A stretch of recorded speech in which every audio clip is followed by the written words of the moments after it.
Oh, sorry. That's for a Democrat show. Let me know when you're ready. Was an extremely great conservative commentator. We're tearing it up on Wednesday night. This is awesome. This will allow me to retort. Well, this is Jersey Joe for the Reaver of Common Sense show. I'm on shrmedia.com. Actually, I just totally screwed up. This show contains language that some viewers may find offensive. Listener discretion is advised. And now on to the show. And welcome to the Reaver of Common Sense. I am your host, Jersey Joe, and I'm here to make sense out of the senseless. The Jersey Takeover's here. We have expanded to 2 hours every Monday through Friday, 9 p.m. to 11 p.m. Eastern Standard Time. And if you want to watch a broadcast, go to shrmedia.com, or you can go to reaver.com. Dang it, reaver.one, and click on the SHR TV button. Another quick way you can go is go to YouTube. Search for SHR Media, and while you're there, don't forget to hit subscribe to keep up with all the shows that are going on. All right, let's see how the computer's doing today. Let's see if it's doing fine. So I'm going to see if I can bring up Facebook, well, Facebook Live, and broadcast that at the same time. Let's see how it does. Drum roll, please. I can tell you right now, there's already issues.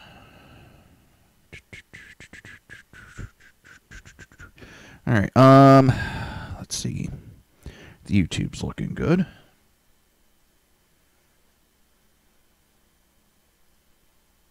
Yeah, we're doing a little experimenting. It's Friday night. It's a little calm. Nothing much going on. Well, there's stuff going on, but we'll get all to that in a moment. I lost my mouse.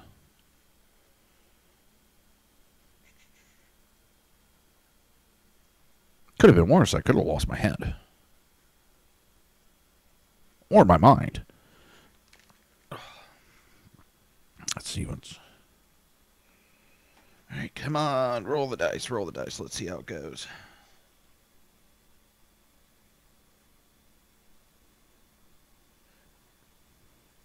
Make sure the volume's down, so if the volume comes on, you don't get a double echo effect here.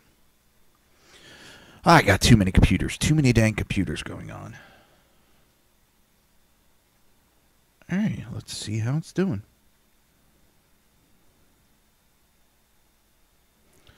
So far, it's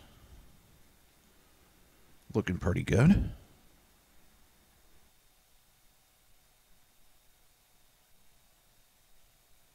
Yeah, it's looking pretty good. I seem to have 2 good feeds going. That's a good thing. We're going to see how it goes. Probably going to order a quad core. I found one that will fit into the motherboard I have. And it will be an upgrade. Will be an upgrade to what I have. So, we'll see how it goes. We will see how it goes. Now, this I wanted to get out there because Nancy Pelosi, first of all, again, my question is if all these memorials are such an issue, such a problem, why hasn't the Democrats done something prior? Why did they do something when they had majority? They had super majority. I think it's in 2009. They had super majority. They could have done away with the statues.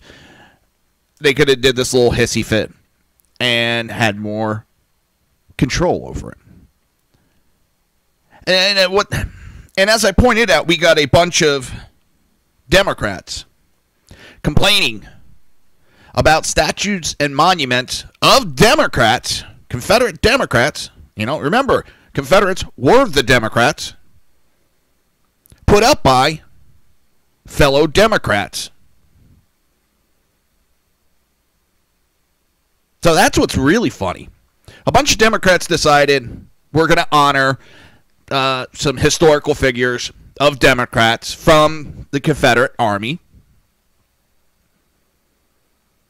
And now that same party is complaining about the statutes they put up. And what's even more funny is you have House Minority Leader Nancy Pelosi has ramped up calls to remove reprehensible Confederate statues from the halls of Congress. But left unsaid in her public denouncing is that her father helped dedicate such a statue decades ago while mayor of Baltimore.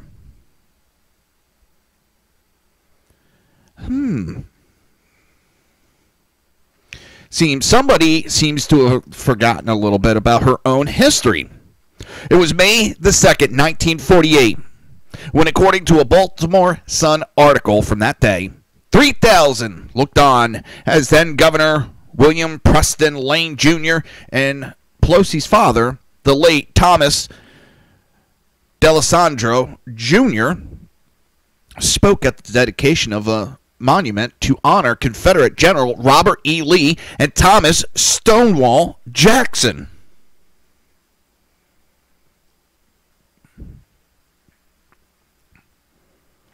Surprised yet? I'm not. The article said Lane delivered a speech and Mayor D'Alessandro accepted the memorial. Today, with our nation beset by subversive groups and propaganda which seeks to destroy our national unity, we can look for inspiration to the lives of Lee and Jackson to remind us to be resolute and determined in preserving our sacred institution.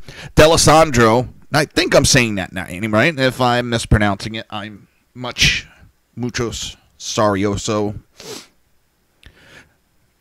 We must remain steadfast in our determination to preserve freedom, not only for ourselves, but for those other liberty-loving nations who are striving to preserve their national unity as a free nation. He added, in these days of uncertainty and turmoil, America must emulate Jackson's example and stand like a stone wall against aggression and any form that would seek to destroy the liberty of the world. With President Trump cautioning that the drive to purge Confederate statues could represent a slippery slope, the White House has flagged Pelosi's family history as she fuels the statue opposition. Counselor Kellyanne Conway tweeted an early article from Red Alert Politics noting Pelosi's father's role. That's rich, she wrote. Last week, more than a half century after Pelosi's father honored Lee Jackson monument, it was removed from its post along with 3 other Confederate statues in Baltimore. According to the Baltimore Sun, the removal came as numerous monuments were removed, vandalized, or otherwise being debated in the wake of the white supremacist rally in Charlottesville, Virginia, where a counter-protester was killed.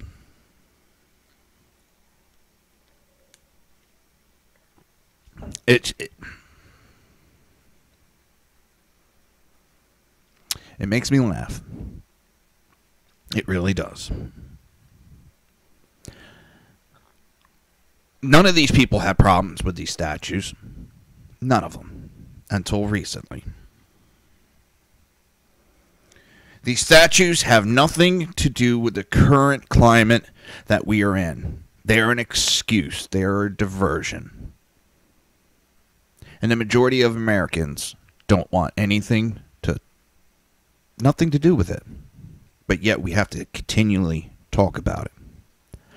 Because the Democrat Party doesn't give a rat's ass. The only thing they care about is power and themselves. They don't care about any of us. That's not to say all the Republicans care about us, but I can tell you this, Trump does.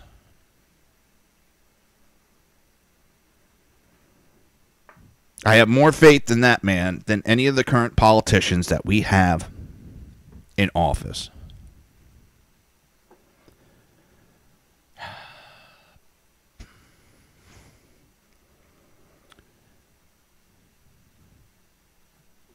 I find it not only embarrassing, but disgusting with what is going on today. I have said that God knows how many times. I can't say it enough. But it's repulsive, disgusting. And I'm looking around because I have on several occasions had people, and there's several different chat rooms. That's the funny thing. There's chat room for SHR Media. There's a chat room for Spreaker. There's a chat room for YouTube. There's a chat room for Facebook Live. So I've known to not notice that before. And it's not that I'm trying to ignore people. It's sometimes I don't notice because, well, I didn't realize there were so many damn chat rooms. All these years of doing it, I didn't realize it. And when I started expanding everything, I didn't realize how many different chat rooms there were. So I'm constantly looking around, like I'm driving, looking at all of the different chat rooms. And it makes me feel paranoid. Like, what's going on? Why am I? Who's looking at me? So, I'm going to get into the discussion because I want some feedback. I would really appreciate some feedback. But we'll get after this article. After this article's done. It goes on to Pelosi's office did not respond to requests for comment on her father's involvement with one of Baltimore's monuments. But Pelosi, Democrat from California, has been outspoken in fueling the backlash towards symbols of Confederacy. Last week, she urged House Speaker Paul Ryan to remove the 10 Confederate statues memorialized on Capitol Hill immediately if Republicans are serious about rejecting white supremacy. I notice now, all of a sudden, they really want to lambaste and point that the Confederates were white supremacists who were Democrats. When asked why Pelosi, after serving as House Speaker for years, never pushed to remove the 10 figures, her office noted that she directed the relocation of Robert E. Lee's statue from the Statutory Hall to the basement of the Capitol, known as the Crypt. As Speaker, we relocated Robert E. Lee out of a place of honor in National Statutory Hall, a place now occupied by the statue of Rosa Parks. Ooh. Oh my God, she did away with one.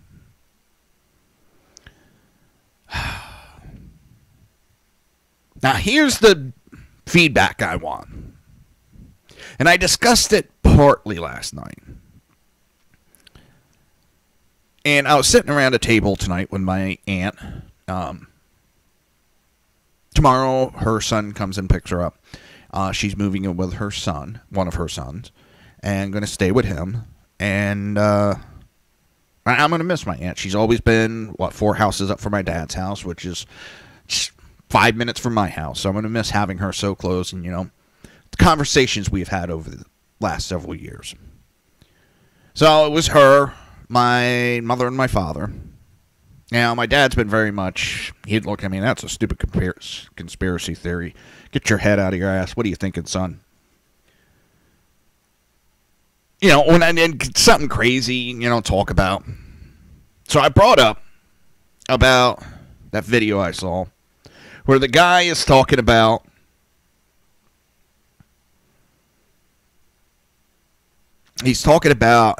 right before Charlottesville. I think it was Oklahoma City.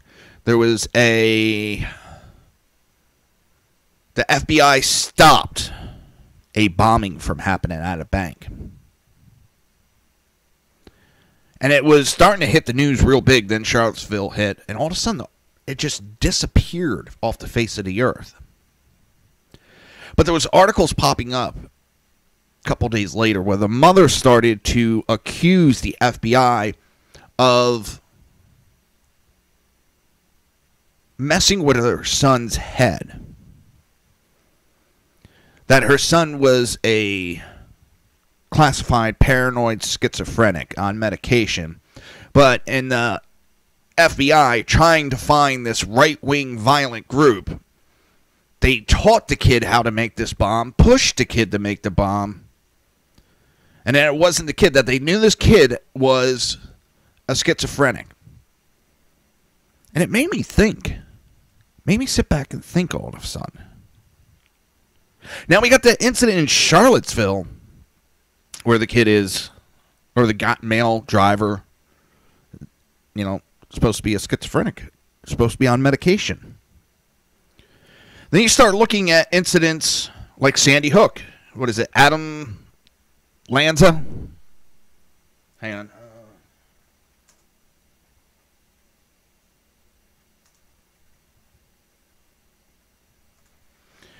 That was the shooting at Sandy Hook.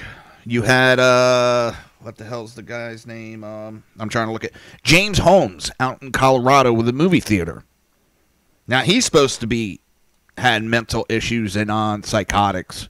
Shooting in Louisiana at a movie theater. Texas. Again, mentally ill people.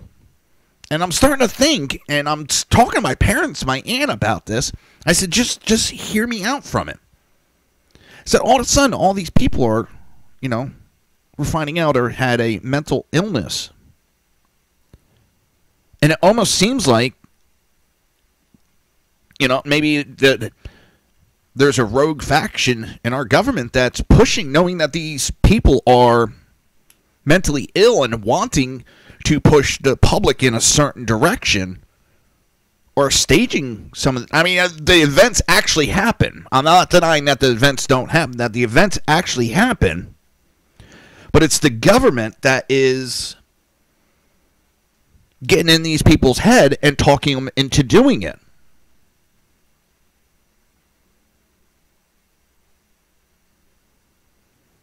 And then I was like, is that too much tinfoil hat thinking? And all of a sudden, my aunt's like, I've actually wondered the same thing. And my mom was like, no, that's a very plausible idea. And I looked at my dad, and I was like, well. And he looked at me and goes, now? Yeah, that's a plausible idea. And I would like some feedback from people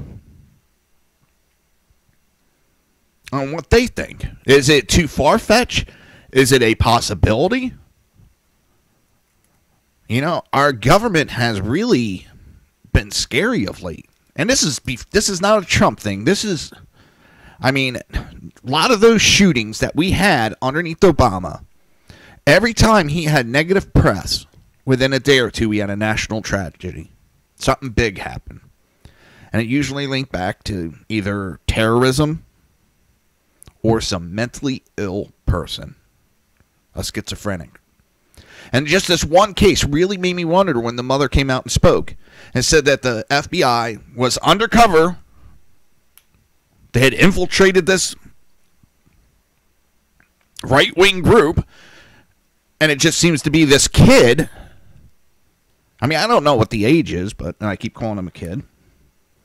But it makes me wonder. Is our government staging some of the events to change the way we're thinking, to get us in a certain mindset, to become more complacent to what the government wants? Tell me what you think. Go to Facebook, and you can go to what is it again? Hang on. At Reaver of Common Sense. For Facebook, at Reaver of Common Sense. And underneath today's live show, or just post a comment anywhere and tell me what you think about that. I'm not saying it's true, it has me thinking. I'm not sure on it. So, with that, you're listening to the Reaver of Common Sense right here on SHR Media and High Plains Pundit Radio, and we will be right back.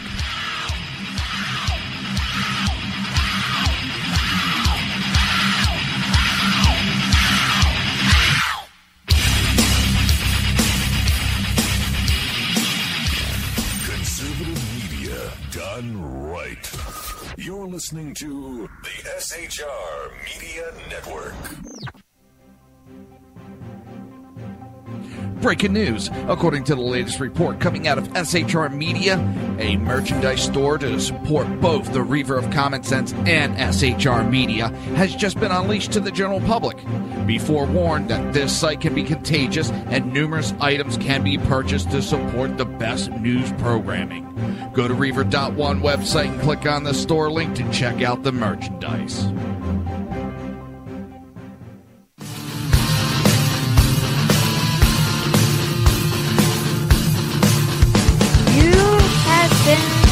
Listening to Reaver of Common Sense, hosted by my dad, Jersey Joe.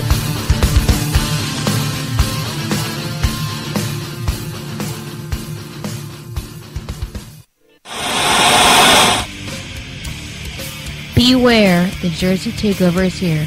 Every Monday through Friday, 11 a.m. to 1 p.m. Eastern Standard Time. You can catch the Reaver of Common Sense show, hosted by Jersey Joe, right here on shrmedia.com and highplainsdailynews.com. Only Jersey can deliver hell like no one else, so consider this your fair warning.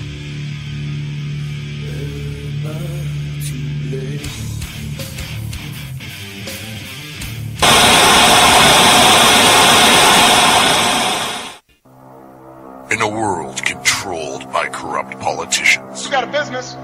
That you didn't build that.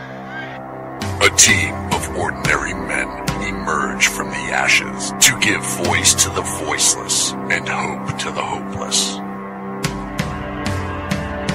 Sackhead Sean. Dude, I'm not saying Catholic, stupid bro.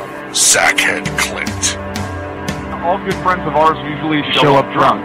Also starring Sacco as the producer. I'm a little bit drunk, 'cause I'm drinking.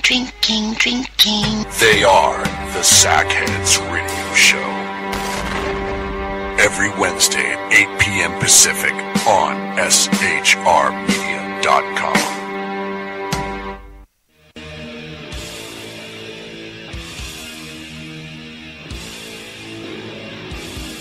Every Wednesday night, 8 p.m. to 9 p.m. Eastern Standard Time, you can catch the Southside Mutt Show with its hosts, the Jersey Boys, Jersey Joe and Crash, right here on SHR Media and High Plains Pundit Radio, where we will be digging up the dirt.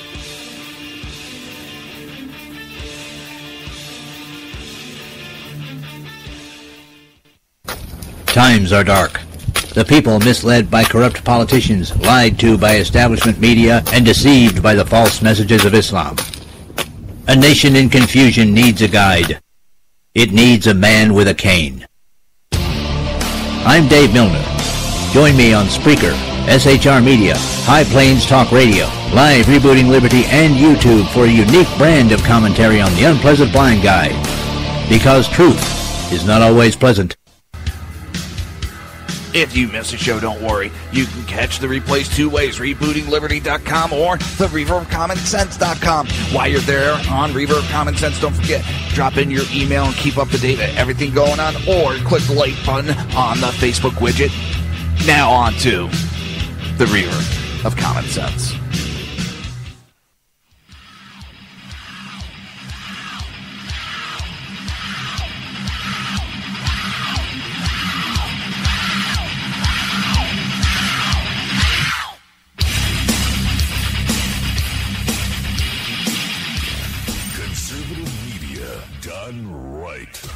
You're listening to the SHR Media Network.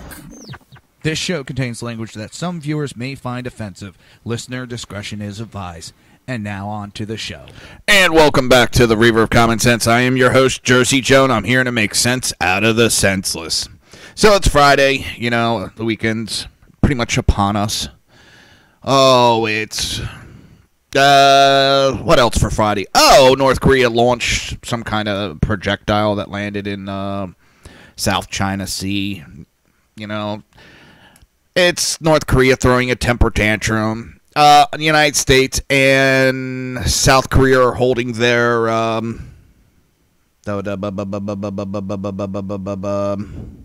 war games. That's the word. Yeah, that's it. So, of course, North Korea is going to throw its little hissy fit.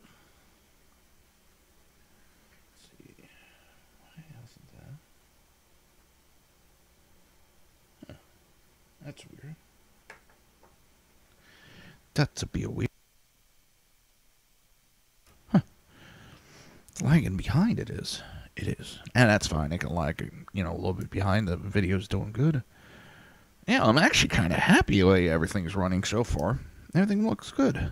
But yeah, North Korea launched some kind of projectile that pretty much went. So, I don't know. George Washington law professor warns Democrats not to impeach Trump. George Washington University Law School professor Jonathan Turley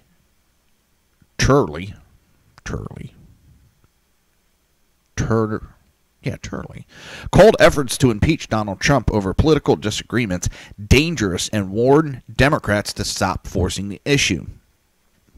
I think people need to understand how dangerous this is. Brain fart. Jonathan said during an interview on MSNBC's Morning Joe's Friday. That's dangerous because what people are really describing is what you have in Great Britain with no confidence vote. That is, you can remove a prime minister with his government with a simple vote of no confidence. People don't have confidence in this president. That standard was rejected by the framers. Jonathan said the Democrats entrusted former President Barack Obama with unilateral authority and are now being hypocritical in their attempt to remove Trump. The Democrats spent almost 8 years giving almost unilateral authority in creating this sort of uber presidency, and now many of them want to create a type of temporary presidency that they can remove this president for what one article describes as political disagreement. Jonathan said. Jonathan warned that impeaching a president simply because of disagreements with his values is a chaotic proposition. Just imagine that. We're going to now impeach presidents because they don't have the values that we want, that their thoughts are not in line with the thoughts of the majority. If you want a presidency like that, understand this is not going to be the last president, and that standard will be applied to the next one. Maybe there'll be a Democrat president and the majority doesn't think that that president doesn't have the values that it takes to stay in office. Truly expressed concern over Democrats, citing the impeachment of Andrew Jackson as president.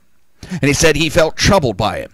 There are bills for impeachment that have been submitted in Congress, and many of them are citing the Andrew Jackson impeachment. But most of us who write in this area view the Jackson impeachment as an abuse. That was a political disagreement. To see the Johnson impeachment being cited by so many is very troubling. Jonathan also added his thoughts on invoking the 25th Amendment, which would require Trump's cabinet and vice president to declare him unfit as well as vote in Congress. That's a lot of votes. In terms of the number you're going to need, 2/3, so the 25th Amendment is not a really good option. People want this lifeline in the Constitution. How can we sort of rid ourselves of this meddlesome precedent? A Constitution is denied not to really allow that because they don't want impulsive by removal. Now, I don't agree with all of his assessments, but I agree on the impeachment part. It's giving also, I can't believe I'm giving this information, I'm always trying to help the Democrats, and I don't know why. And, okay, we need to keep Pelosi in power and keep fighting the power. Keep fighting the power. Keep trying to remove monuments. Yeah, that's the way to get people on your side. And then insult them. Insult them nonstop. Tell them how ignorant they are, how racist, how stupid. Yeah, they love it. They love it. It'll make them want to vote for you. I can't believe it. They are giving so much power away. And they're being idiots. Pelosi, this one. House Minority Leader Nancy Pelosi again, batshit crazy Pelosi, said Wednesday that Democrats have won every fight against Republicans, leaving out that Democrats have lost 4 special House elections to Republicans this year. The Republican Party is in such disarray right now, crisis after crisis. Nevertheless, the Democrat Party does not seem to have been able to capitalize on the problems facing your other party. A reporter, Pam Moore, said during the exclusive interview. And I love this. In disarray and crisis after crisis. That's funny. Pelosi was taken back by Moore's suggestion that Democrats have not capitalized and asked her what she meant before responding to her questions. We have beaten them in appropriations. We won every fight. The president numbers are in the high 30s, which is, for a new president, remarkable to be so low. He is making his own case. The American people see for themselves that he does not share their values, and what he does not. Some who may have voted for him are now rethinking, and others are just digging in their heels. Oh, let me just touch on that. Pelosi, you're complaining about numbers. Your numbers are worse than his.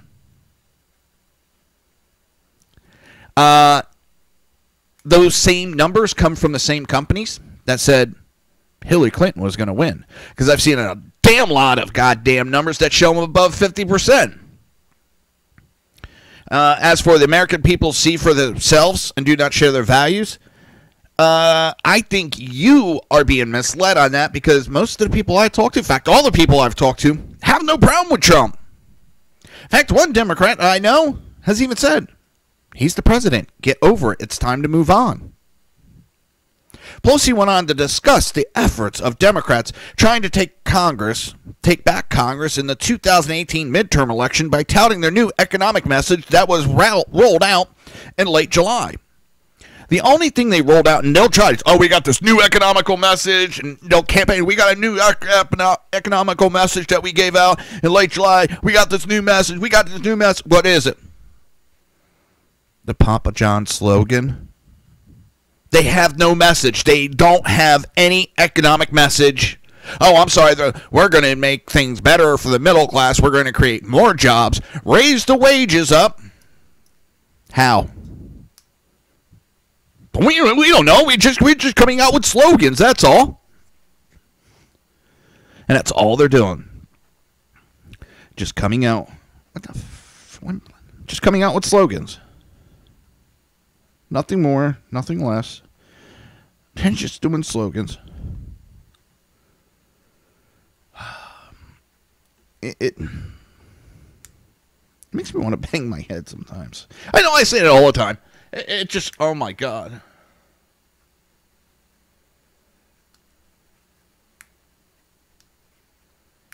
I don't know. I'm confused by these idiots. What do I need? What am I looking for?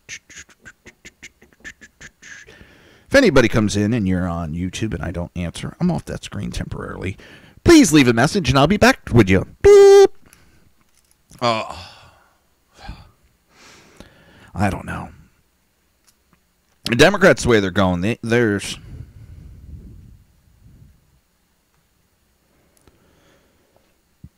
I don't see them taking back anything. Maybe, I don't even know if they can win dog catcher. I really don't. They're not getting it through their heads. They don't. They're just blinded by their hatred.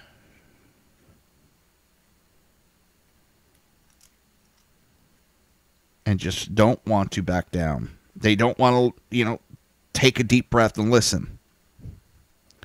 Back down's the wrong words. They don't even want to listen for a minute. They don't want to relax. Get a little zen. Okay, this is what we need to do. This is how we need to go forward.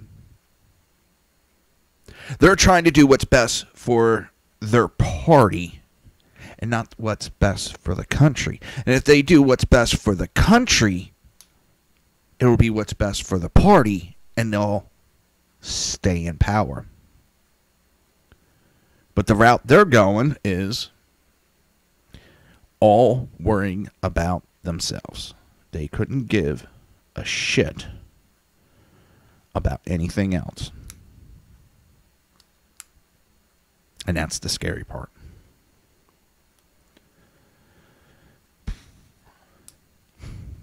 I don't know.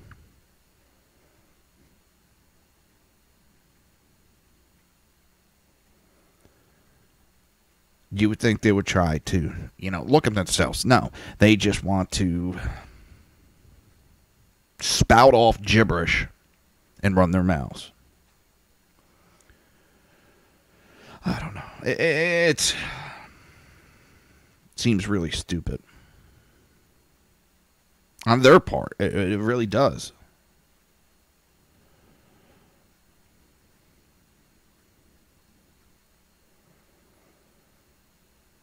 They have a chance.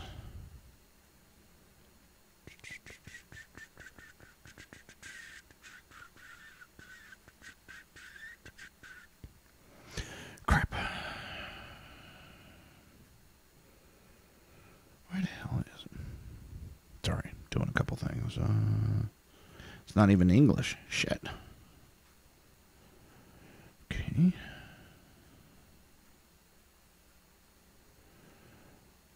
Alright. I don't know.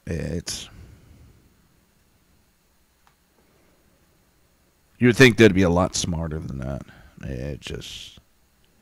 I know I'm stammering and stuttering, and I'm trying to think of something in their defense that would make them seem like they know what the hell they're doing, but I can't even do that.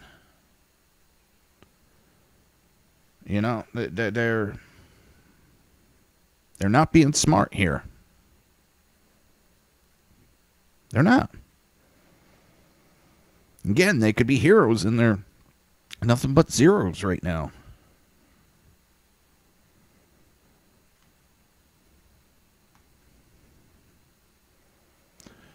Oh, that's a 3 gigahertz. I don't want that.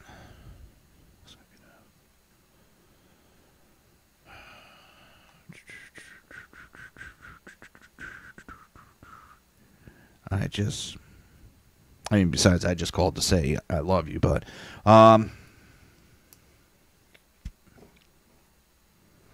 they need to do something, because they're going to wind up just being a party of dog catchers or something. Al Gore's not doing any better either. This idiot, well,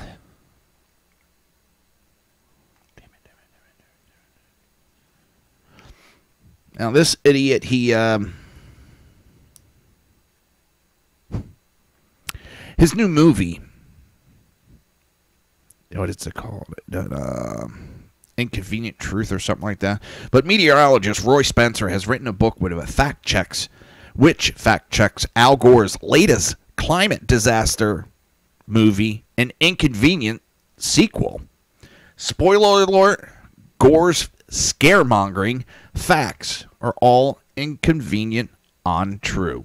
Spencer, a principal research scientist at the University of Alabama in Huntsville, begins his book, An Inconvenient Deception, kindly by noting that he much prefers the new movie to its 2006 Oscar-winning prequel, An Inconvenient Truth. It was much less of a PowerPoint presentation and more of a human interest story. It follows Gore over the years as he tries to convince fellow politicians, foreign heads of state, and the public that the climate crisis is real. While some have considered Gore's role in the movie to be too self-indulgent, I thought it shows some humanity and someone many people over the years have considered too stiff. But there's the praise. But there the praise ends. When Spencer saw the movie, he was only one of 3 viewers in a 750-seat theater. And one of these people walked out halfway through. His local reaction is borne out by the movie's dismal reception at the box office. No one is going to see Al Gore's terrible new movie, and scientifically speaking at least, they're not really missing much. We're going to go over some of the information, and we're going to, with Al Gore's dubious claims, are going to be rebutted. Greenland is melting.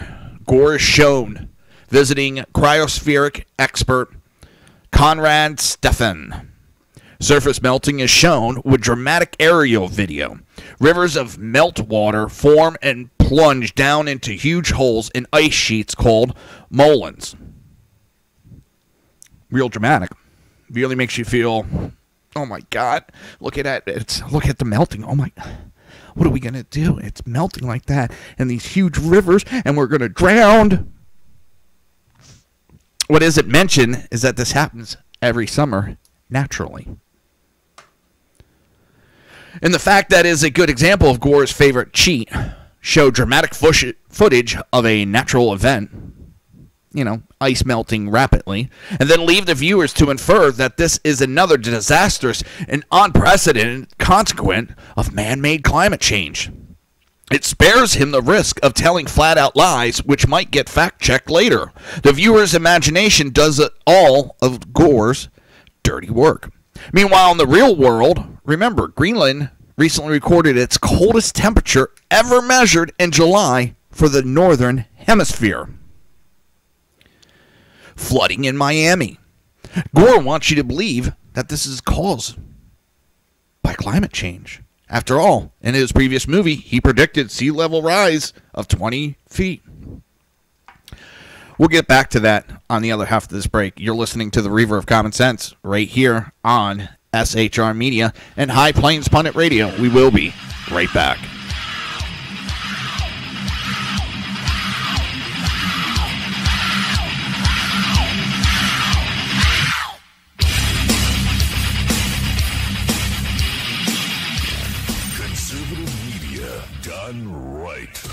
You're listening to the SHR Media Network.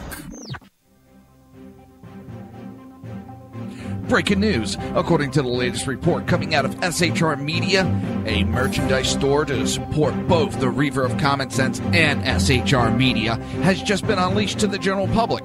Be forewarned that this site can be contagious and numerous items can be purchased to support the best news programming. Go to Reaver.one website and click on the store link to check out the merchandise.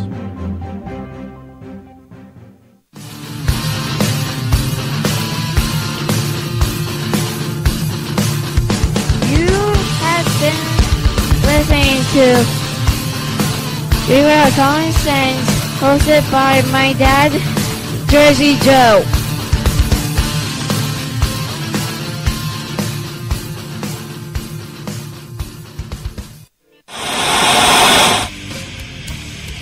Beware, the Jersey Takeover is here. Every Monday through Friday, 11 a.m. to 1 p.m. Eastern Standard Time. You can catch the Reaver of Common Sense show, hosted by Jersey Joe, right here on shrmedia.com and highplainsdailynews.com. Only Jersey can deliver hell like no one else, so consider this your fair warning.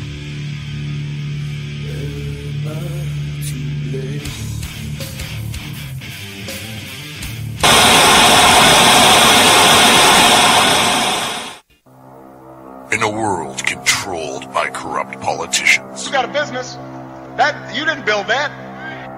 a team of ordinary men emerge from the ashes to give voice to the voiceless and hope to the hopeless. Sackhead Sean, Dude, I'm not saying calf for the stupid pro. Sackhead Clint, All good friends of ours usually show up drunk. also starring Sacco as the producer. I'm a little bit drunk, 'cause I'm drinking. They are the Sackheads Radio Show. Every Wednesday at 8 p.m. Pacific on shrmedia.com.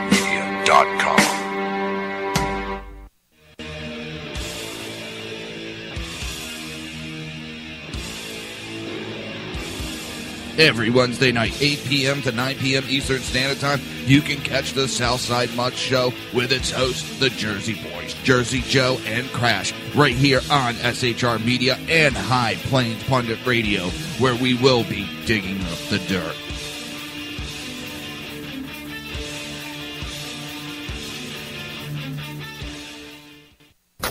Times are dark.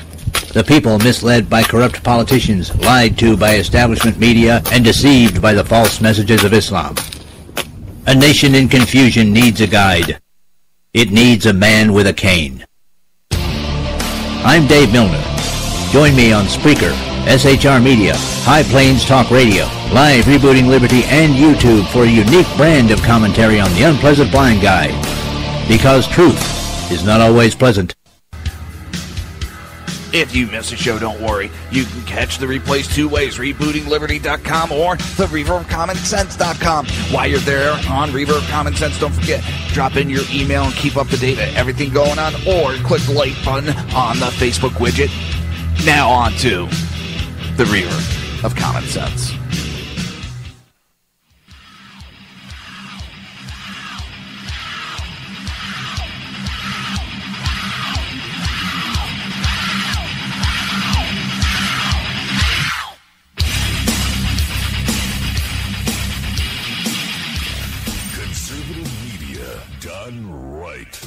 You're listening to the SHR Media Network. This show contains language that some viewers may find offensive. Listener discretion is advised. And now on to the show. And welcome back to the Reaver of Common Sense. I am your host, Jersey Joe, and I'm here to make sense out of the senseless. Oh, I don't know. This whole shit is almost a joke. So, flooding in Miami, Gore wants you to believe, as I said, that it's caused by climate change. And in this movie, he predicted a sea rise of 20 feet. Sadly, in the real world, sea level has continued to rise at the same rate as for the last 150 years, about an inch per decade. Miami has always been beset by tidal flooding, so-called king tides. But the other big problem is that its land has been sinking at a rate of around an inch per decade, 3 millimeters a year.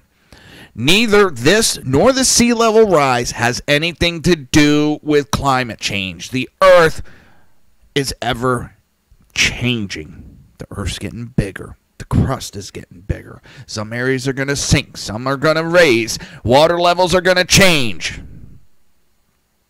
I learned that at a very young age in school. I guess Al Gore didn't pay attention. Storm damage. Gore claims storms are getting more powerful. Not true. Roger Pawelke Jr. has done a lot of research in this area. As populations increase, there are simply more things to break when a storm comes through. There have been no observed long-term increases in storm intensity from a meteorological point of view over the period of interest. That is, since the Industrial Revolution began. And even if there was an increase, there would be no way to attribute those changes to human activities. Now, you also have to take into account when you talk about increased damages, you have different structures up that change the way winds and all that. In New York City especially, we'll take New York City and its example. In between the skyscrapers, because the design of all those skyscrapers, the way the buildings are, a gust of wind can come through there. And it will pick up speed because it gets trapped in between those buildings. And it starts funneling all that air together. And you can get high-speed winds coming through New York City with a small little gust starting it. But let's not talk about that. Flooding of the 9/11 memorial from Hurricane Sandy. Gore claims he predicted this in an inconvenient truth. No, he didn't. He only mentioned general sea levels rise from melting of Greenland ice sheet, not large surge from exceptional storms like Sandy, which have always been a risk for coastal residents. This is a clear case where Gore is deceiving you. Hell, I remember one year as a firefighter. It was very early in my career as an EMT. I had actually just left the building Went home to get like a 4-hour nap. When I woke up, most all the crews were gone. They had gone down the shore because there was a hurricane off the coast, and it caused massive flooding. So much flooding that, okay, they had to start getting boats to get people out of certain areas. And I remember the one guy I was working with, or volunteering with, I should say, and he had said that he watched a house burn down. I mean, he was given a pump and a hose and told him, the guy, you see a house on fire, start pumping the water and put it out. And he said the house got so bad, they just looked at each other like, you ready to go get lunch? They're like, yeah, this ain't going to do nothing. And this like $1 million house burned down to the ground because they couldn't get fire trucks into the area because there was so much flooding. Why? Because it's the shore. When you have a house on the shore and storms come in, you get flooded. So much and so, the fact that the rate of sea level rise has not increased in New York City. Sea level at Battery Park, at the southern tip of Manhattan, has been monitored since 1850. That is 1850. 1850. So over 100 years.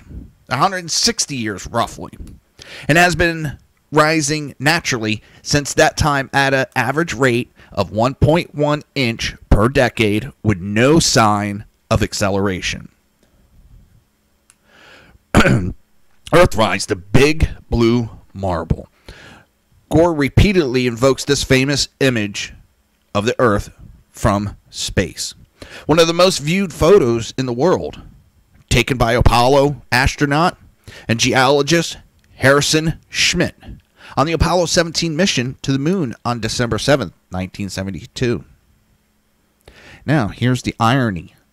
Jack Schmitt, Harrison Schmitt, he was known as Jack Schmitt, who I know, and is from the author of the article, and have worked with, is, like me, a skeptic of the supposed danger of CO2 emissions and the claim that climate change is entirely human-caused.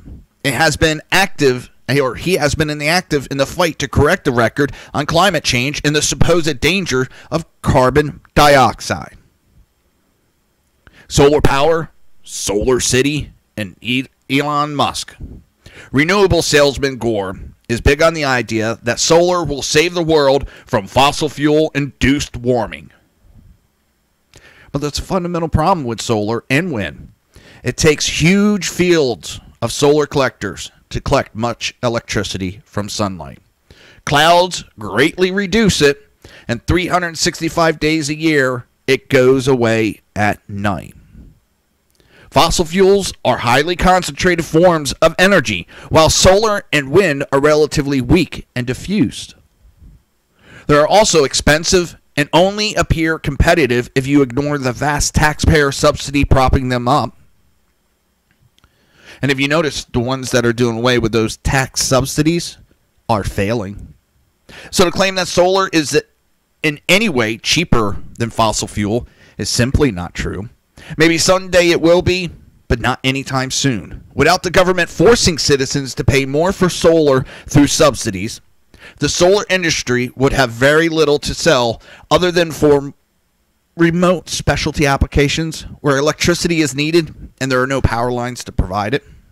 The current success of Elon Musk, Tesla, Solar City, and solar energy installation in general is due to government subsidies. These are your tax dollars that the solar industry has convinced governments to give to the solar energy effort. Investors, in turn, also cash in on the subsidies while they last. You ought to see how many of these companies that backed Obama in 2008 for his run for presidency, and right after getting in office, Obama gave government subsidies to these companies. Most of them shortly after went belly up.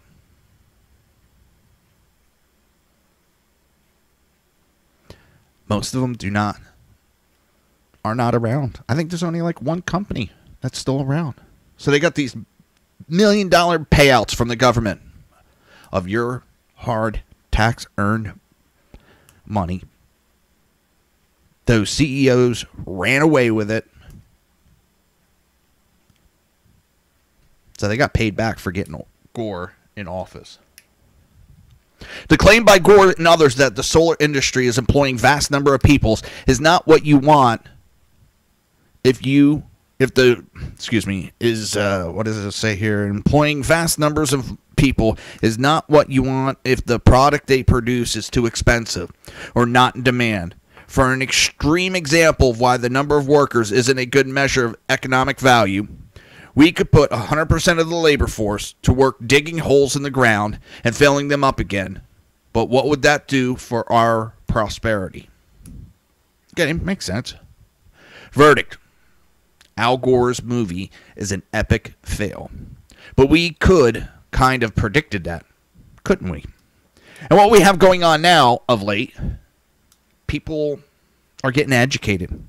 They're learning about this climate change scam, this climate change cult. And people aren't believing in it like they used to.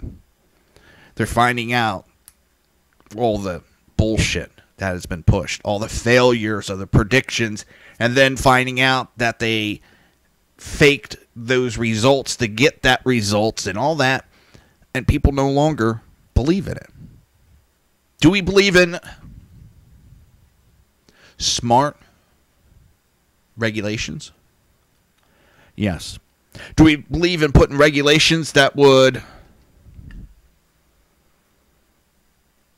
destroy our economy? No. There is a balance that can be achieved. And that's what we need to find. Where maybe years ago it was the porridge was too hot. With Obama, the porridge was too cold. Or you might want to reverse the two. Yeah, before the porridge was too cold. Yeah, the porridge was too cold because there was next to no regulations. Obama, the porridge was way too hot. There was too many regulations. And we need to find that happy medium. My damn nose itches. No, not cocaine. We need to find the happy medium that covers all of it. Covers just the right regulations to protect the earth, but still be prosperous. It can be done when you have people that know what they're talking about. And just because someone is elected to government does not make them the person that knows what they're doing. Same thing with, and I learned this a long time ago in the firehouses, and I'm talking on the volunteer side, where we have elections to fill spots, like officers' positions. Mostly what it comes down to is popularity contest. Who smiles the best? Who buys the most beer? That's what it comes down to. It's not always who's the best for the job. You're listening to the Reaver of Common Sense right here on SHR Media and High Plains Pundit Radio, and we will be right back.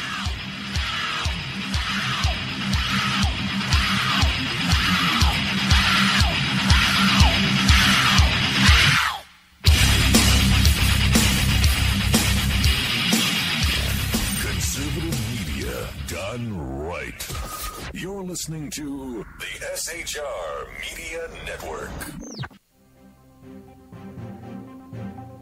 Breaking news. According to the latest report coming out of SHR Media, a merchandise store to support both the Reaver of Common Sense and SHR Media has just been unleashed to the general public. Be forewarned that this site can be contagious and numerous items can be purchased to support the best news programming. Go to Reaver.one website and click on the store link to check out the merchandise.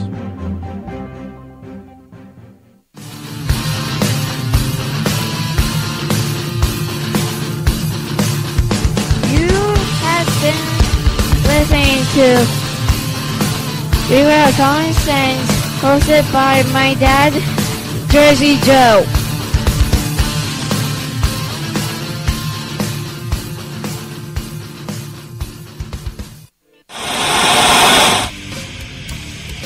Beware, the Jersey Takeover is here. Every Monday through Friday, 11 a.m. to 1 p.m. Eastern Standard Time. You can catch the Reaver of Common Sense show, hosted by Jersey Joe, right here on shrmedia.com and highplains.dailynews.com. Only Jersey can deliver hell like no one else, so consider this your fair warning.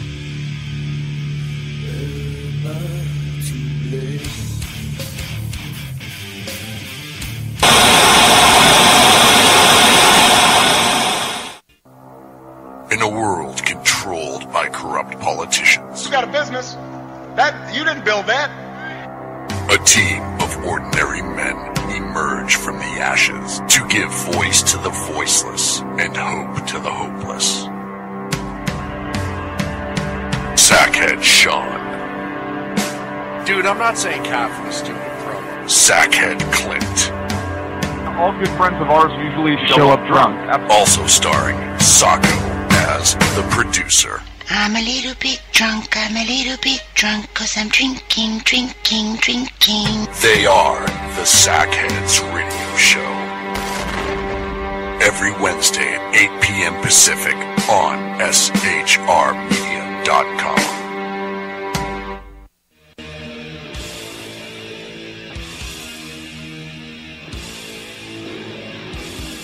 Every Wednesday night, 8 p.m. to 9 p.m. Eastern Standard Time, you can catch the Southside Mutt Show with its hosts, the Jersey Boys, Jersey Joe and Crash, right here on SHR Media and High Plains Pundit Radio, where we will be digging up the dirt.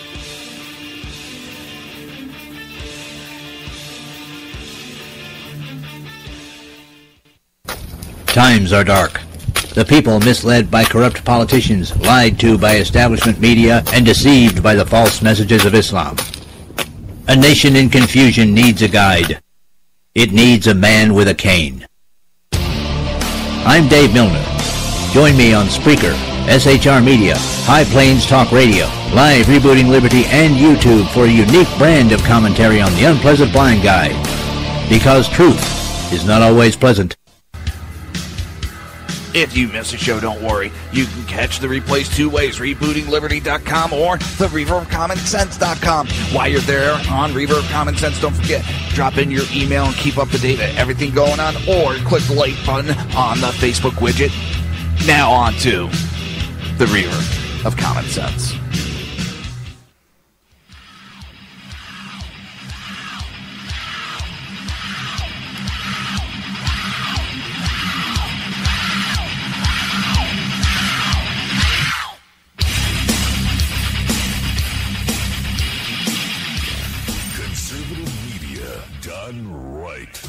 You're listening to the SHR Media Network.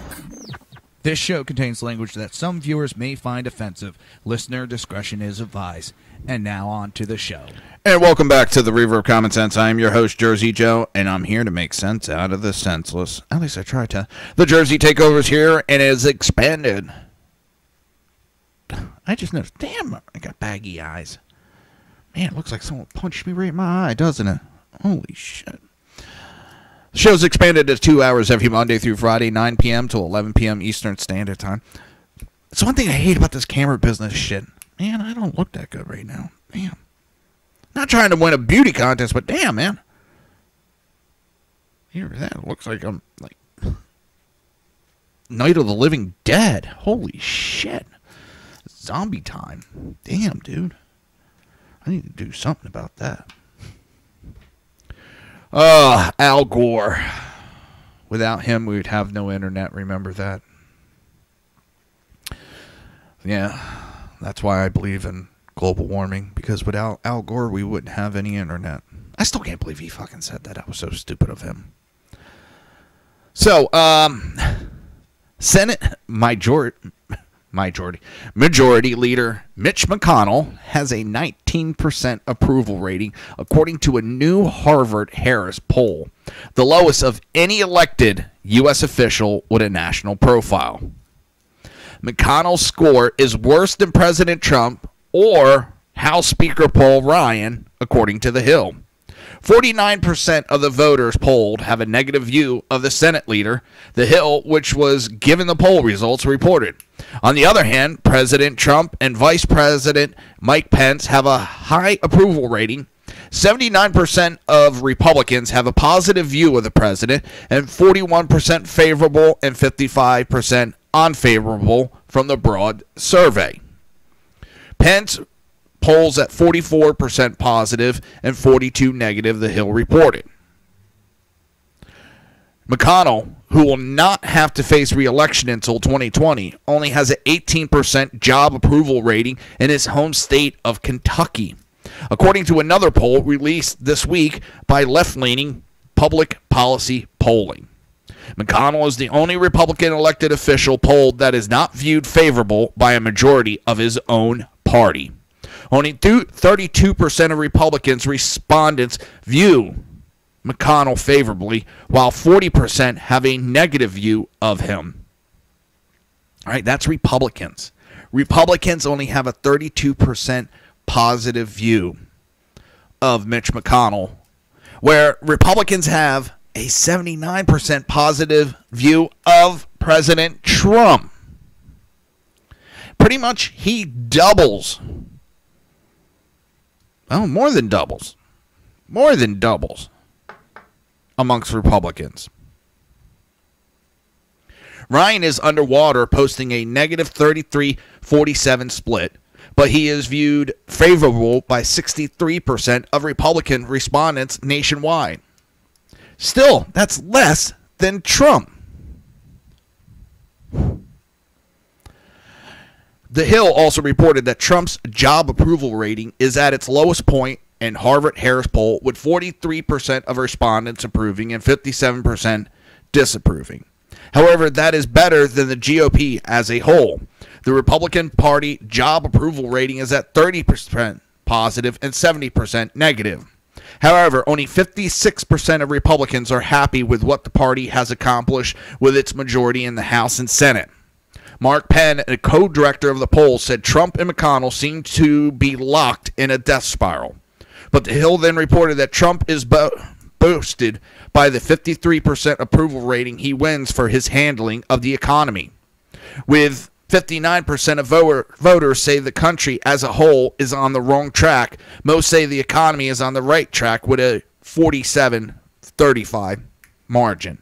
66% see the economy as strong. And here's my thing. They say 59 say it's on the wrong track. On the wrong track because of Trump or what's going on with the Democrats and the crap that they're pulling. When they asked if the Trump should get credit for current economical conditions, 45% said yes, 14% said no, and 40% were neutral. On the other side of the aisle, the Democrat has a 42% approval rating with 48% disapproving, the poll revealed, with 78% of Democrats saying they're happy with their party's performance. The Hill reported the full results of the polls will be released online in the coming days.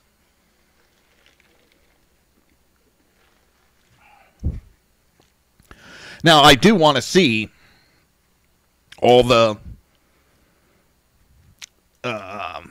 stats on these polls. Percentages, all that. It's they get kind of tricky with them.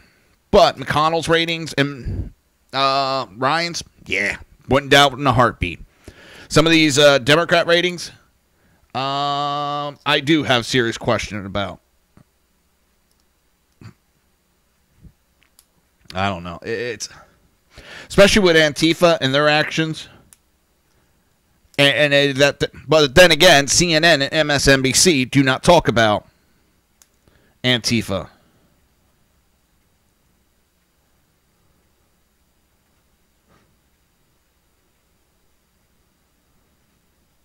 Okay. All right, I got it. I saw a screen. I just saw something really stupid and funny. So, Antifa has a new cell in Philly, and they're calling for property seizures, violence on police, an all-out revolution. This is not anything shocking or anything surprising. They're calling for all-out violence. And to be truthful, not shocked. This is my shocked face. Hang on, I'm looking something up real quick. See if I have any sound bites for this. Can't remember if I had a sound bite for this one.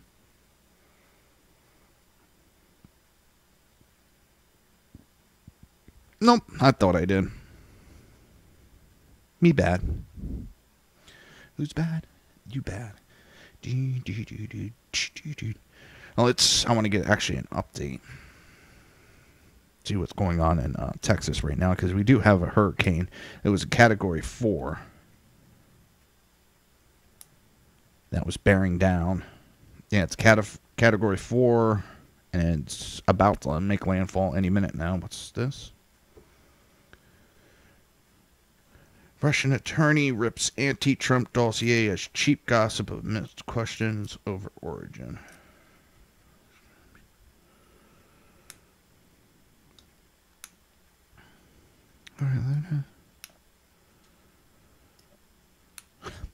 So there was the Russian attorney that met with Trump Jr. last summer and has been trying to distance herself from the firm that gave us the anti-Trump dossier. Well, it seems she did some work for her, and she's trying to distance herself. She has called the dossier a cheap gossip in an email sent in Russian to Fox News. Her translator sent an English version of the original message, which was viewed and verified by Fox News. When I read some parts of this dossier in the media, I laughed. What kind of idiot does one have to take Americans for to think that they can believe that stupid and incompetent and absurd dossier? The same email, in a confusing passage, also seemed to both defend and question the co-founder of the firm behind the document. Last month, CEO of Hermitage Capital, Bill Broder. What the fuck? I'm hearing shit all over the place. What the hell? Before a Senate committee that this attorney orchestrated a smear campaign against him as part of an effort to fight anti-Russian sanctions, working with the firm Fusion GPS and co-founder Glenn Simpson. Fusion was the same company behind the anti-Trump dossier. This detail was swiftly picked up by President Trump and his allies, who point to the alleged Fusion-Russian connection as proof Moscow was actually working against him in 2006, despite collusion claims.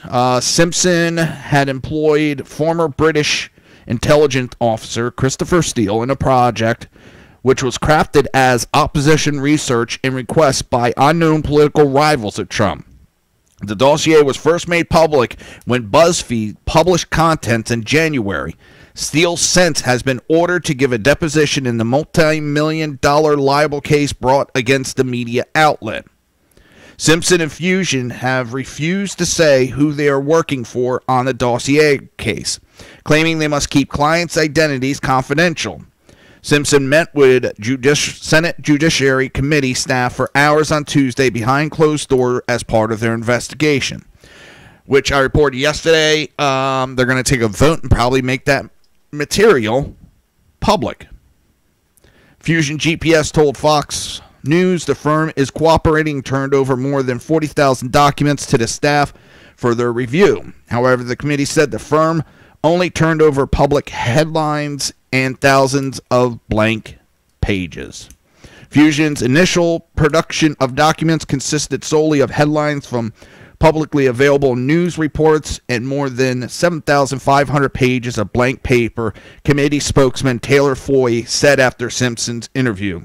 Fusion eventually provided a copy of the same unverified dossier that had been publicly available since January and a private log that raises more questions than it answers. Simpson's attorneys did not respond to previously Fox News inquiries on how the blank pages compiled with the committee's request. It was basically a big middle finger to the committee saying, fuck you. We don't have to comply. The only thing I could say is that what I read on BuzzFeed, that is not something of Glenn's level. It's not his modus operandi. It's not his work, the Russian attorney told Fox News. Cheap gossip and tall tales that is diminishing for an investigator like Mr. Simpson's. Mr. Simpson's attorney, Josh Levy, told Fox News in a statement this week that the firm is proud of the work it has conducted and stands by it. Browder, a champion of the Magnitsky Act, a law passed in 2012 in the wake of Russian whistleblower Sergei Magnitsky's death to impose sanctions on Russia's oligarchy suspected of money laundering, has continued to publicly link Russia to Fusion GPS. In a letter to Senate Judiciary Committee Chairman Chuck Grassley, Browder also said the dossier was undertaken at the same time the firm was working on the smear campaign against him. The Russian attorney, I'm not even going to try her name, acknowledged the two projects coincided while suggesting she only learned about the dossier later. The Russian attorney's name burst into the headlines after it was revealed she had a June 2016 meeting at Trump Tower with Trump Jr., Jared Kushner, and then campaign chairman Paul Manafort. The meeting, first reported in June of this year, fueled the investigation into Russian meddling and potentially collusion with the Trump campaign during the 2016 presidential election, which the Trump team denies. In her email, the Russian attorney acknowledged that Simpson's firm was hired by our lawyers from law firm Baker Hostler and looked into Bauer's background in connection with his allegations against a client in the Magnitsky-related case. The Russian attorney had worked on a U.S.-based case for Cyprus-based real estate holdings company called Previzon, which was caught up in a Justice Department money laundering case. The email renewed numerous allegations against Browder, questioning his motives. Fusion GPS told Fox Wednesday that they did work on the Previzon case, but stressed that Trump dossier was a separate project. This company's got a lot of questions to be answering. There's too many questionable actions here. I know the chances of an actual investigation being done are slim to none. It's becoming more apparent, even underneath Trump, that this government has gotten so out of control that there's two sets of laws, and those that work with the government have one set, and we have another.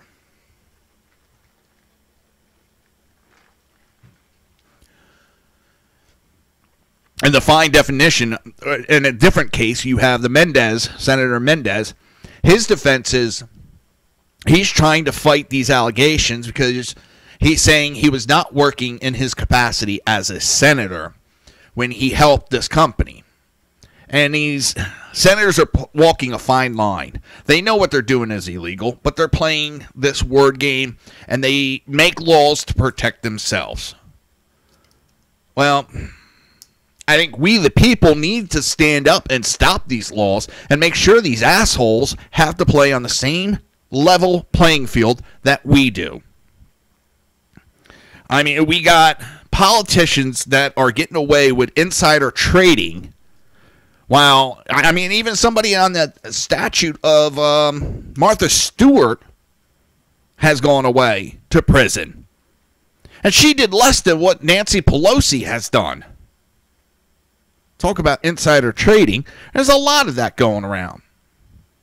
All right, we're going to go back to the Antifa in Philly right after this brief message. You're listening to the Reaver of Common Sense right here on SHR Media and High Plains Pundit Radio, and we will be right back.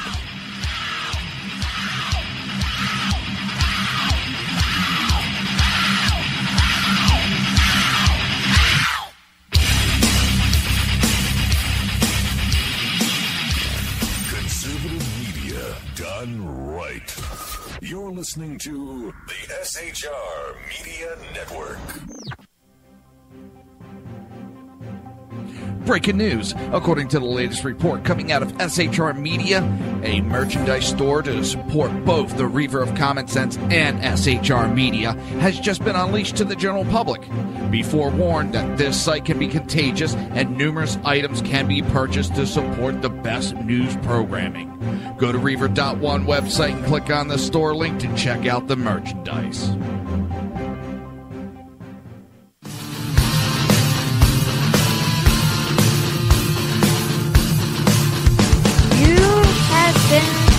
Listening to Reaver of Common Sense, hosted by my dad, Jersey Joe.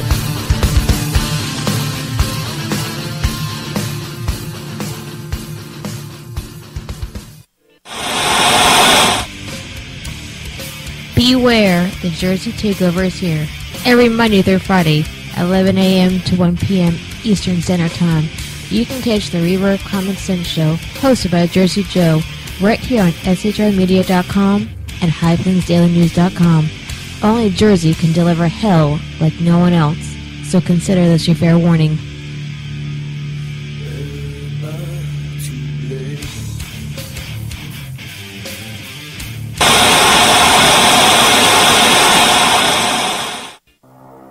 In a world controlled by corrupt politicians, You got a business.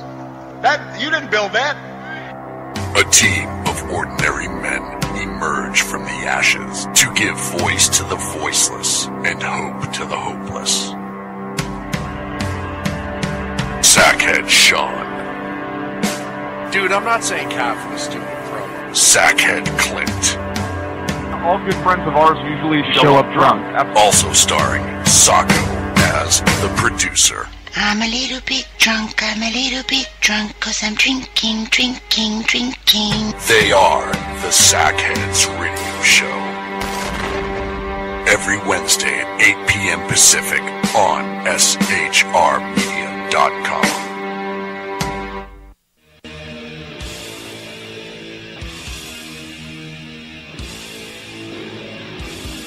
Every Wednesday night, 8 p.m. to 9 p.m. Eastern Standard Time, you can catch the Southside Mud Show with its hosts, the Jersey Boys, Jersey Joe and Crash, right here on SHR Media and High Plains Pundit Radio, where we will be digging up the dirt.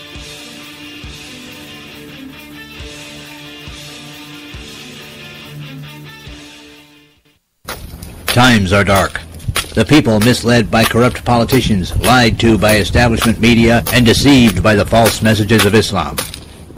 A nation in confusion needs a guide. It needs a man with a cane. I'm Dave Milner. Join me on Spreaker, SHR Media, High Plains Talk Radio, Live Rebooting Liberty, and YouTube for a unique brand of commentary on the unpleasant blind guide.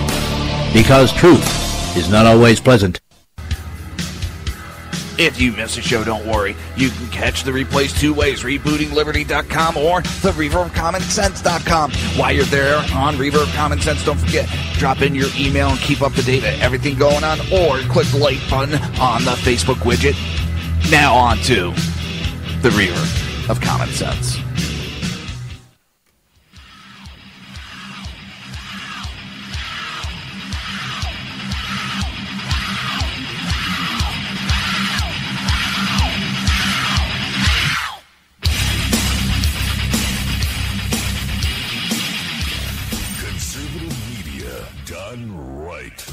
You're listening to the SHR Media Network.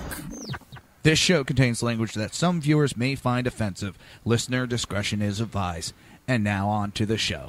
And welcome back to the Reaver of Common Sense. I'm your host, Jersey Joe, and I'm here to make sense out of the senseless. The Jersey Takeover is here, and we have expanded to 2 hours every Monday through Friday. Oh, let's see. Where are we?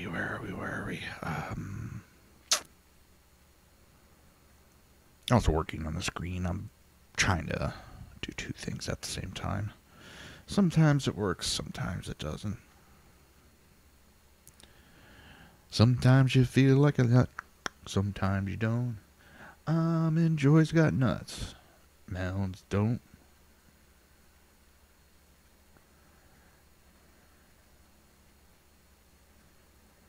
Come on. Here we go.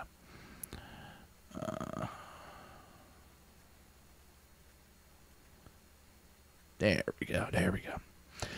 Now we have it. I was missing one of the icons from the commercial screen on the live stream. And I couldn't place it. And then it was bugging the shit out of me. And I finally figured it out. So I'm sitting here adding it in there. So it's there.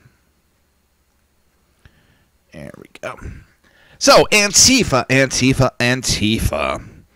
The armed Antifa group is launching a new cell in Philadelphia with support from the alt-left alternative media. The group currently hosts anti-police workshop called Our Enemies in Blue. The group draws inspiration from convicted murderers and calls for violence against the police, theft of goods, and armed insurrection. I want to put something up too because I'm going to have to get it and download it. There was a screenshot onto the live stream in a second here. I got this off of Facebook. And it was a Trenton. And I'm just glad about that. And this is what I'm looking for real quick. And I came across something else I had to post.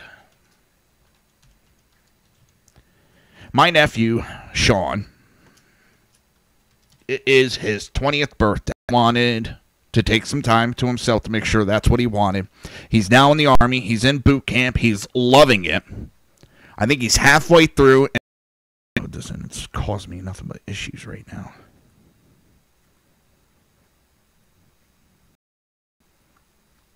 Oh, I ordered the new CPU. It's quad core. It's like 4.0 gigabyte. So hopefully that'll be more than enough. Alright. Crap. Let me go to this screen. Oh, come on. Refresh both computers. Refresh. Come on. You should be back up and doing fine now. And I'm sorry about this delay. It was just something that popped in my head afterwards, and otherwise I would have had this all done in advance. And I'm not blacking the guy's name out. I'm not. I'm tired of this shit. So here we go. Boom. This is the message that he left for a police department. And he goes on to, they must take after that sloppy-looking governor who, like the cops, want to get in your face while they are in uniform with their pussy-ass butt-fuck buddies.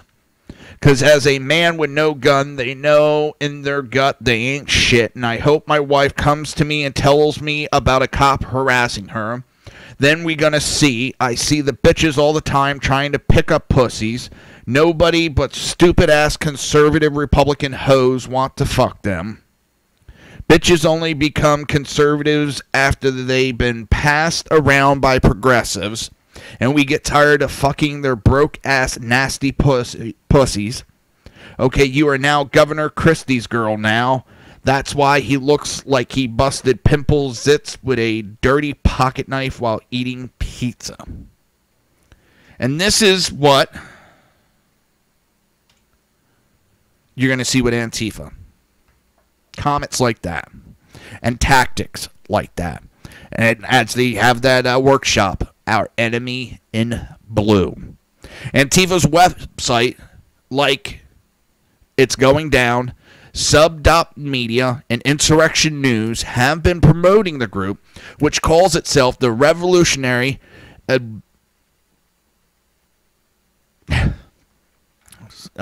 Abolitionist Movement, calling on their readers to donate to a fundraiser account for the creation of the new cells. They can't even afford to do it themselves, so they got to go to funding to everybody else. The press release the group published in far-left media is filled with hyperbolic claims about how mosquitoes are being ruthlessly bombed and how LGBTQs are being battered. The destruction of black life continues unabated as millions languish in the plantation of the modern-day slave system, the group states. Taking pride in the legacy of Philadelphia's rich revolutionary tradition, Ram cites Mumai Abu-Jamal, the Black Panther activist who shot and killed a Philadelphia police officer, Daniel Faulkner, in 1981. Now, this was in cold blood he shot that officer. It also cites Russell Schultz, or Schultz, I don't know, who shot a police officer in the back 5 times in 1970. Now, similar to Antifa, the actions of the Black Panther have been described as having a very undefined purpose of assaulting police officers. Like other Antifa groups, RAM claims to oppose the usual isms and white supremacy, but look at the organized political foundation page, as highlighted by Far Left Watch, notes the incursion of several alarming points, including the abolish of gender and the exploitation in the cooperative economy. Now, the abolition of genders, the same forces that put people in bondage, also utilize gender role as a source of domination. Overcoming imprisonment and liberating humanity from captivity must happen simultaneously with the abolishment of gender constraints. I don't understand this. If you got a penis, you are a male. If you got a vagina, you are female. What is... How is that constraining anybody? Because medically you're a male and you're a female?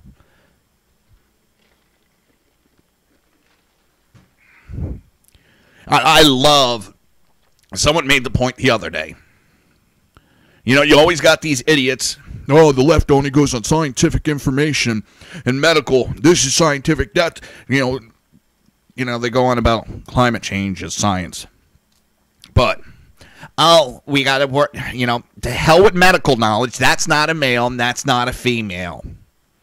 Just because you have a penis and the chromosomes doesn't make you male. And bullshit. We've gone over this several times on the show, and I'm not going to, go over it again. The latter calls on members to expropriate and take away goods, lands, and tools to begin the revolutionary process. Expropriation is another way of saying seize or steal. The organization modeled itself after the so-called Rojava Revolution, a leftist guerrilla movement currently active in northern Syria. They're using northern Syria tactics. RAM states that the communists offer a foundation for communal and council-based political organization and militant defense. The organization within the Rojava Revolution are currently involved in combat against ISA. Far Left Watch notes that RAM has been hosting a variety of anti-police workshops, including legal training workshops, a class on Introduction to Anarchism, and one called Our Enemy in Blue, which deals with anti-police action or how to handle police officers during violent clashes. Despite active calls for violence against law enforcement and revolution against the government, the liberal media has been surprisingly lenient in its coverage of Antifa, depicting them as the righteous crusaders against the rise of white supremacy. I forget who it is. It was yesterday when Sarge called in. And he said, I think it was his grandmother that watches CNN nonstop, and asked if he knew who Antifa was. And she said no. Why? Because they do not label them with Antifa. Because if the left, if the Democrats really knew who that group was, Antifa, they would know the violence that is being spewed by that group. Now, I know there's a small section of liberals that are anti-police, but a majority of Americans are not anti-police and do not and will not put up with this. I have faith in my fellow American, even my fellow liberals, that they do not follow this movement.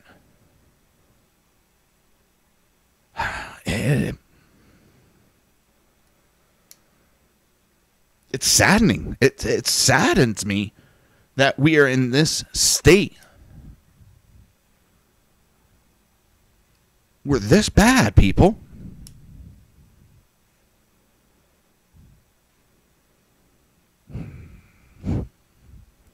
We are allowing this group, but then, any type of hiccup, any cough coming from the right, the left starts screaming bloody murder. They create, for all the media looking for sensation and ratings. Could you imagine if they actually reported the news and reported what's going on from the left? These media stations would be heroes. But instead, they choose to turn their back on America. They choose to turn their backs against the people.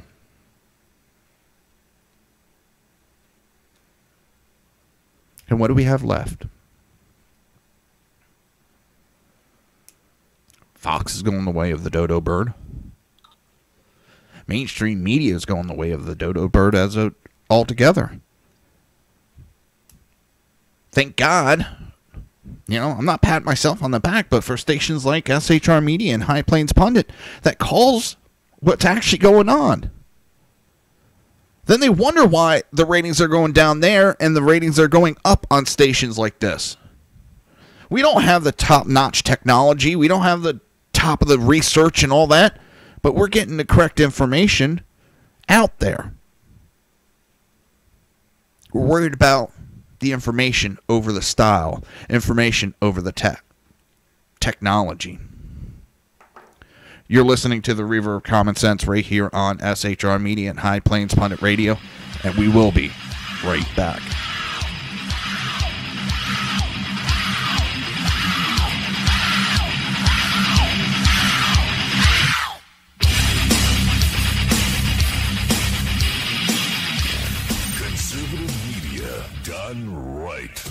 You're listening to the SHR Media Network.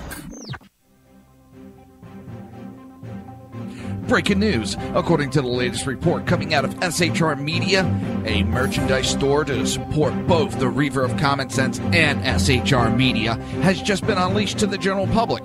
Be forewarned that this site can be contagious and numerous items can be purchased to support the best news programming. Go to Reaver.one website and click on the store link to check out the merchandise.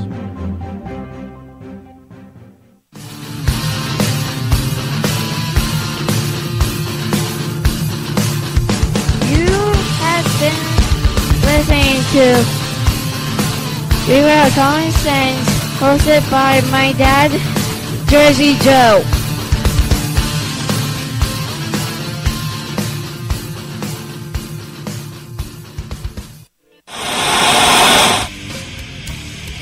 Beware, the Jersey Takeover is here.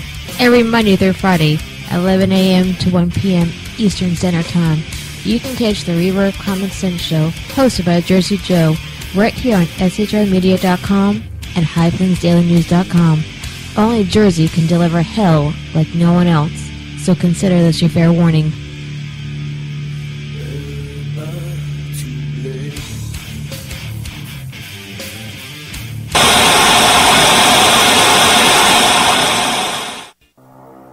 In a world controlled by corrupt politicians, You got a business.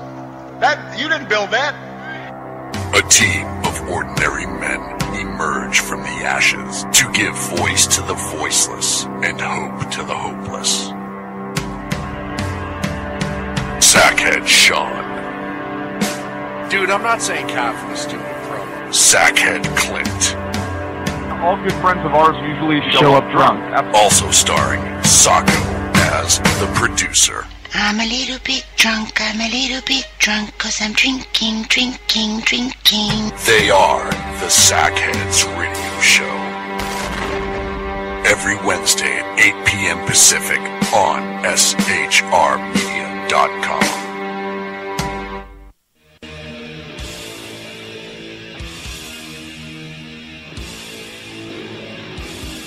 Every Wednesday night, 8 p.m. to 9 p.m. Eastern Standard Time, you can catch the Southside Mutt Show with its hosts, the Jersey Boys, Jersey Joe and Crash, right here on SHR Media and High Plains Pundit Radio, where we will be digging up the dirt.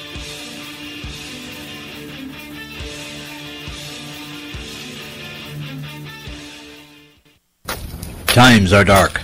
The people misled by corrupt politicians, lied to by establishment media, and deceived by the false messages of Islam. A nation in confusion needs a guide. It needs a man with a cane. I'm Dave Milner. Join me on Spreaker, SHR Media, High Plains Talk Radio, Live Rebooting Liberty, and YouTube for a unique brand of commentary on the unpleasant blind guide. Because truth is not always pleasant. If you miss a show, don't worry. You can catch the replays two ways, rebootingliberty.com or the reaverofcommonsense.com. While you're there on Reaver of Common Sense, don't forget, drop in your email and keep up to date with everything going on, or click the like button on the Facebook widget. Now on to the Reaver of Common Sense.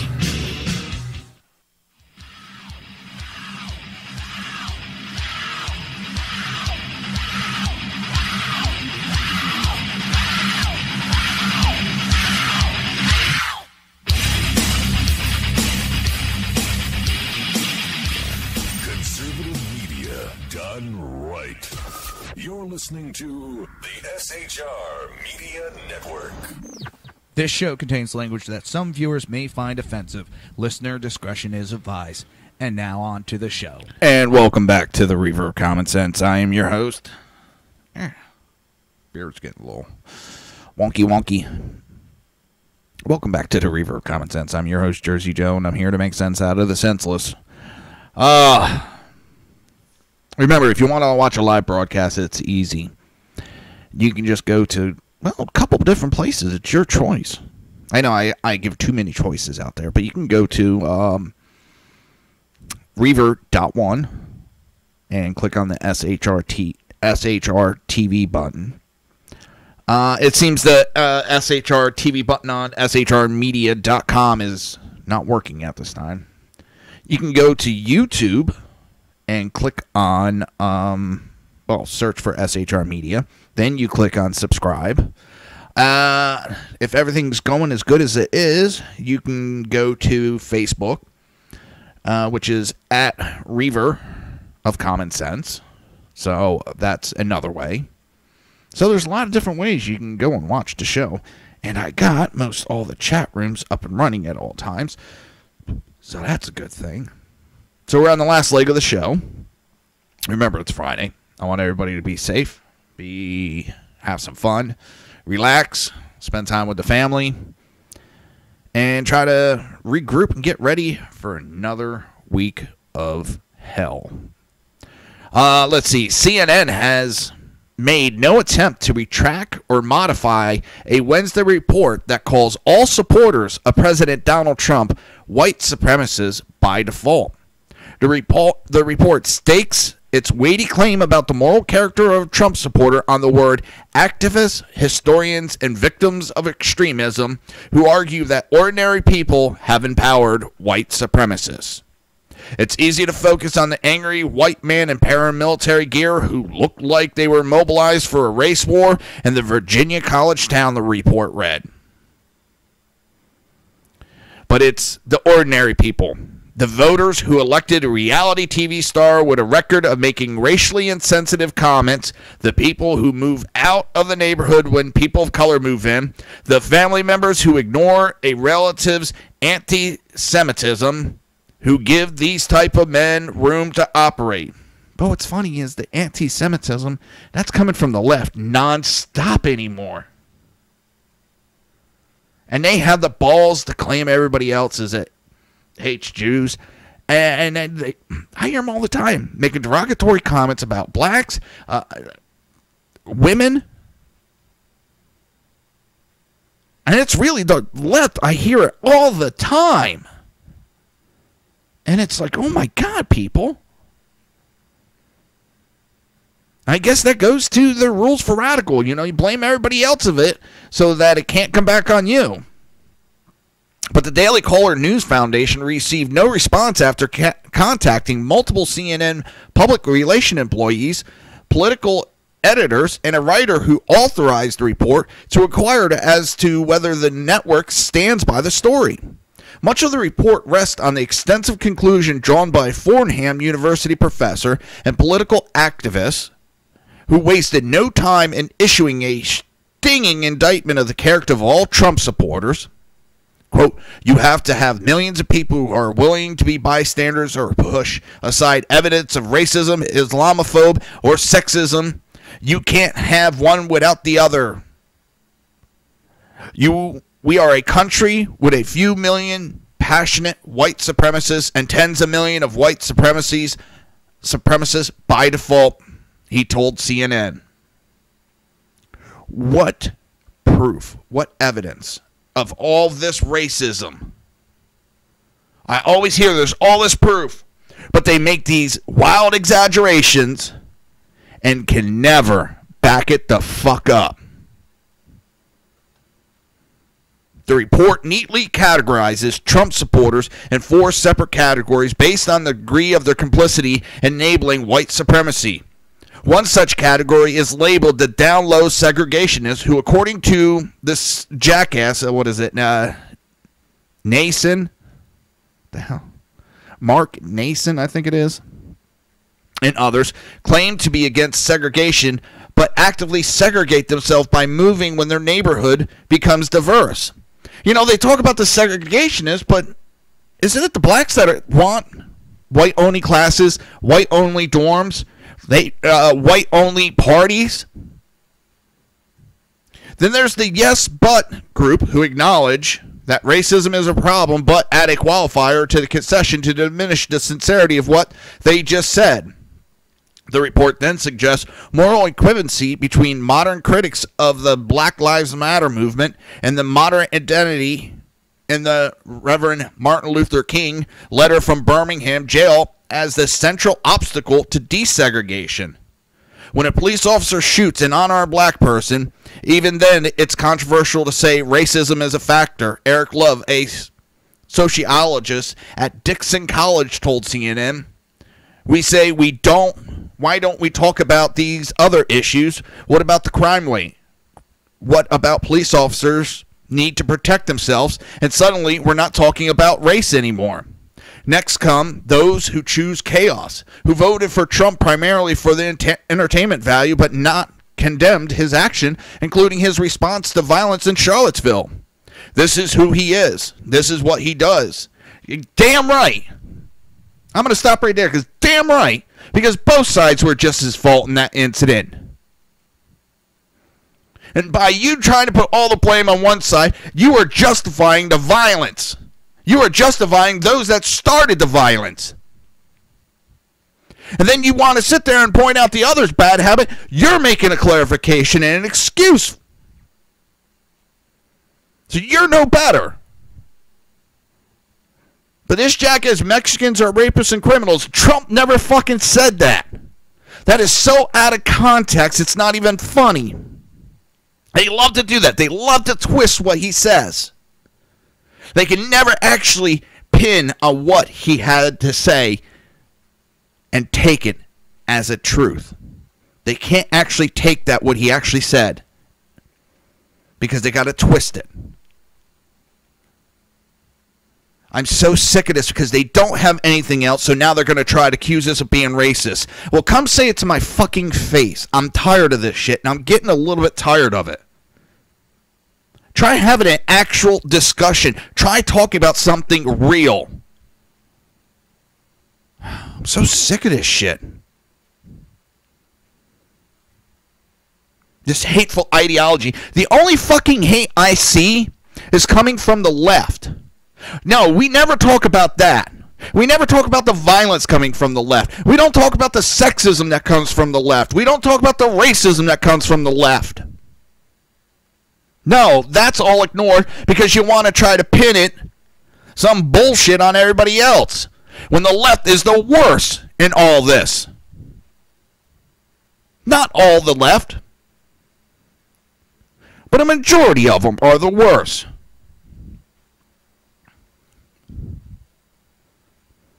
They can never come up with an actual accusation with an actual quote. They gotta spin the truth.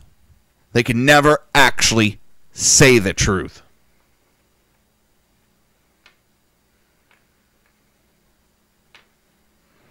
I'm so sick of it.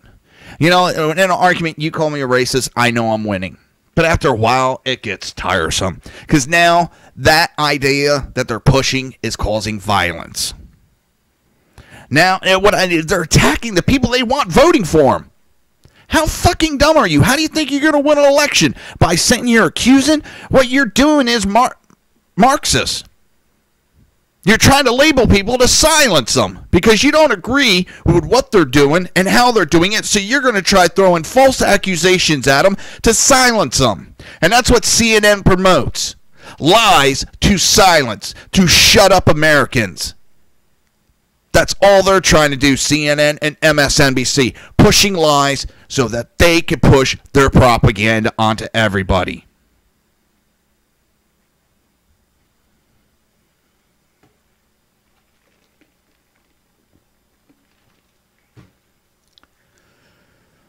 They're backing up communists, literal communists. Antifa is not for the democracy.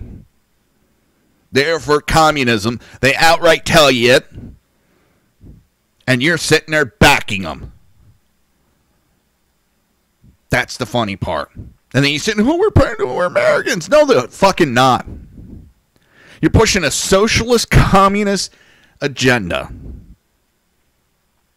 And you're trying to take over through violence. You're trying to overturn an elected official.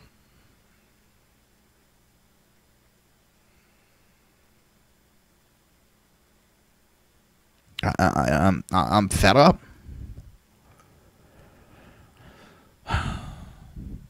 But not all the left is like that. You have an associate editor of the Commentary magazine, Noah Rothman, suggested during a Friday panel that former President Barack Obama re-entered the public eye to help save the Democrat Party after leaving it in tatters upon the end of his administration. The Morning Joe panel, which Rothman participated, discussed a New York Times piece that asked why Obama was keeping a low profile at a time when there was a growing need for stable leadership. He has a reputation to rehabilitate. He left the Democrat parties in tatters, and he has to help reestablish that. The magazine editor also rejected the notion that it would be in poor taste for Obama to get involved in public policy and brand Republicans as hypocritical for wanting him to stay out of the fray. The notion that the will of voters would be disrespected in this sense is frankly something that Democrats would reject when Republicans felt the precise same way in 2009 and 2010. They felt like things were going off the rails and somebody had to speak up about it. And did Bush speak up? No, he didn't. He faded off and was done. For all his faults, Bush faded off.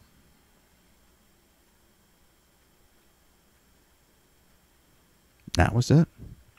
And that's what Obama needs to do. Fade off. Now, Trudeau rose back on his refugees' welcome as Quebec hands over $2.6 million a month in welfare. Quebec has pledged to hand out welfare checks to around 4,000 asylum seekers as Canadian Prime Minister Justin Trudeau backtracks on his open invitation to migrants. According to the Providence Employment Minister, the operation will take a full 3 days and has not ruled out asking the Canadian government to help cover some of the welfare costs. With the minimum basic monthly payment being $623, that equates to nearly $2.6 million in Canadian per month for those 4,000 asylum seekers alone. Employment Minister, whatever the hell his name is, said recipients will have to undergo a revenue test to determine if they are eligible for the full amount, but advised that there are additional funds available depending on the recipient's family status. Quebec has responsibilities in immigration. The employment minister told a news conference. Now they'll be getting welfare. They'll be able to rent an apartment and get out a temporary accommodation, which is a good thing because it is pretty costly. Oh, this is just, I'm sorry, I find it funny. They're getting overloaded, and they were screaming and lecturing us. And now they're crying about it. Well, yes, said you could do it. Now you can do it, Canada. Trudeau, you open your mouth, and you stuck your illegal immigration right in your mouth. With that, that's going to be pretty much the end of the show. I want everybody to have a great weekend. Be safe. Be back Monday, 9 p.m., Till then, this is, well, Jersey Joe for the Reaver of Common Sense. Good night. You've been listening to the Reaver of Common Sense with its host, Jersey Joe. You can tune in every day, Monday through Friday, 11 a.m. to 1 p.m. Eastern Standard Time, right here on hppundit.com and shrmedia.com.